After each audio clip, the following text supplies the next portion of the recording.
Trong bài học này, các em sẽ tìm hiểu về cách lên, xuống và ngồi an toàn trên tàu hỏa thông qua các hoạt động và các trò chơi vui. Các em hãy tập trung và chuẩn bị để bắt đầu học nào.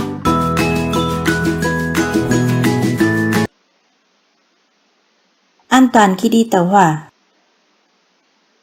Những điều cần biết khi đi tàu hỏa. Có vé hợp lệ còn nguyên vẹn. Cùng chuyến tàu và thời gian ghi trên vé. Chấp hành nội quy đi tàu và các quy định khác của pháp luật có liên quan. Xuất trình đầy đủ vé và giấy tờ hợp lệ cho các nhân viên đường sắt có trách nhiệm kiểm soát khi vào, ra ga, trạm, khi lên tàu, khi ở trên tàu.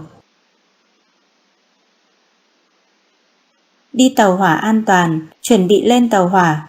Đứng đợi ở sân ga, chuẩn bị lên tàu, em nhớ theo sát người nhà để tránh bị lạc. Đứng cách xa đường ray. Lên tàu hỏa an toàn. Xếp hàng trật tự khi lên tàu. Khi lên cần bước cẩn thận, nắm chắc tay vịn ở thành cửa tàu.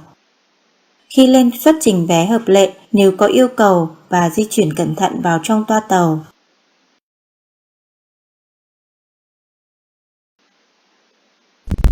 Ngồi trên tàu hỏa an toàn. Tìm đúng số toa và chỗ ngồi ghi trên vé. Ngồi đúng chỗ ghi trên vé và ngồi ngay ngắn. Để cặp sách hoặc đồ dùng trên giá hoặc dưới gầm ghế. Lắng nghe sự chỉ dẫn của nhân viên đường sắt hoặc chỉ dẫn của loa phát thanh trên tàu. Xuống tàu hỏa an toàn. Chuẩn bị đi gần ra cửa lên xuống một cách trật tự. Đợi tàu hỏa dừng lại hẳn, nhân viên trên tàu mở cửa thì mới xuống. Khi bước xuống, cần xếp hàng theo thứ tự và bước vào bậc cẩn thận để bước xuống. Cần chú ý khoảng cách giữa tàu và mặt đất để tránh hụt chân vấp ngã. Khi bước xuống cần bước cẩn thận, tránh xa tàu hỏa và đi vào đúng chỗ quy định. Hành vi nguy hiểm khi đi tàu hỏa. Chạy nhảy, chơi đùa trên sân ga, chờ tàu và không bám sát người nhà. Đứng sát đường tàu. Chen lấn, xô đẩy khi lên, xuống tàu.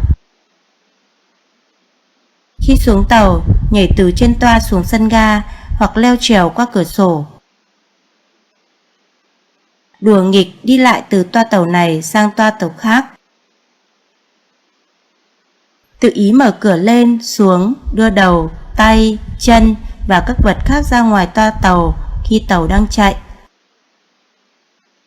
Không tuân thủ chỉ dẫn về lối ra và đi cắt ngang qua đường tàu khi tàu đang chuẩn bị rời ga hoặc có tàu khác đang tiến vào ga.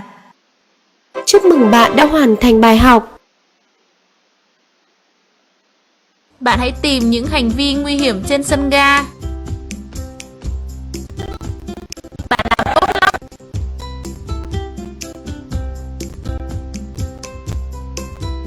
Bạn làm được rồi. Bạn hãy tìm những hành vi nguy hiểm khi lên và xuống tàu hỏa.